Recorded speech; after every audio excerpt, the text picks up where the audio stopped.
ஒரே ஒரு 5 லிட்டர் இதய மந்த்ரா கடல் எண்ணெய் பேக் ஒரு மாசம் முழுசுக்கும் அத்தனை சமையல முடிச்சு விடலாம். இதய மந்த்ரா.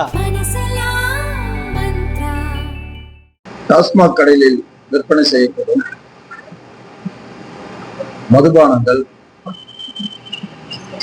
போலியாக புதுச்சேரியில் தயாரிக்கப்பட்டு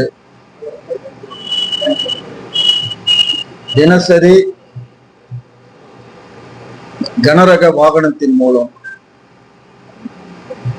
கோடிக்கணக்கான மதிப்புள்ள டாஸ்மாக் சரக்குகள் தமிழக ஆட்சியாளர்களுக்கு வேண்டியவர்களால் அதே டாஸ்மாக் கடையில் விற்பனை செய்யப்படுகின்றன. இதனால் தமிழக அரசுக்கு வரவேண்டிய வருவாய் ஏறத்தாழ ஆண்டுக்கு ஒரு 400-500 கோடி ரூபாய் அளவிற்கு வர வேண்டிய வருவாய் குறுக்கு வழியில் மற்றவர்களுக்கு திசை திருப்பப்படுகின்றது. கடந்த 10 தினங்களுக்கு முன்பு இதுபோன்று தமிழக டாஸ்மாக் கடையில் விற்பனை செய்யப்படுகின்ற போலி மதுபானங்கள் கடத்தும் போது பிடிபட்டனர். அந்த போலி மதுபானங்கள் புதுச்சேரியில் இருந்து ஒரு நாளைக்கு பல லட்சம் ரூபாய், குறைந்தது 50 லட்சம் ரூபாய்க்கு மேல சரக்கு தயாரிக்கப்பட்டு அது தமிழக பகுதிக்கு கொண்டு செல்லப்படுவது கண்டுபிடிக்கப்பட்டது. இது சம்பந்தமான வழக்கு யார் யார் மீது பதிவு செய்தார்கள் என்று தெரியவில்லை.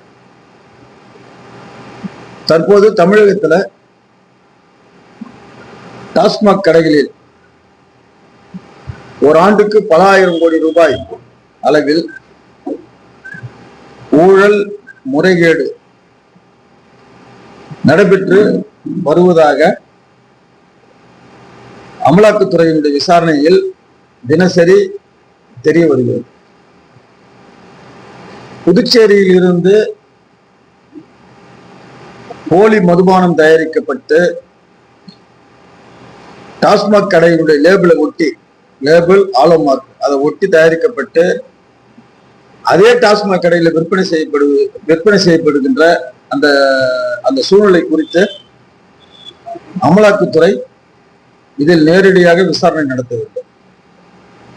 இதில் விசாரணை நடத்தினால் தமிழகம் மற்றும் புதுச்சேரியில் பல முக்கிய புள்ளிகள் இதில் சம்பந்தப்பட்டிருப்பது தெரிய வரும். ஒரு ஆண்டுக்கு 500 கோடி ரூபாய் அளவுக்கு மேல் போலி மதுபானங்கள் புதுச்சேரியில் இருந்து தங்கு தடையின்றி தயாரிக்கப்பட்டு டாஸ்மாக் கடைகளுக்கு அனுப்பப்படுவது தெரிய வரும். இது ஒரு மிகப்பெரிய பொருளாதார குற்றம். அதனாலதான் நாங்க அமலாக்கத்துறை இப்ப தமிழகத்தில் விசாரணை நடத்தும் போது இதையும் சேர்த்து விசாரணைக்கு உட்படுத்தணும்னு நாங்க கேட்டுக்கிறோம். முடிந்தா இது சம்பந்தமா எங்களுடைய கழகத்துடைய பொதுச் செயலாளருடைய கருத்து அவருடைய அறிவுறுத்தலின்படி அமலாக்கத்துறைக்கு நாங்கள் கடிதமும் அனுப்ப இருக்கிறோம்.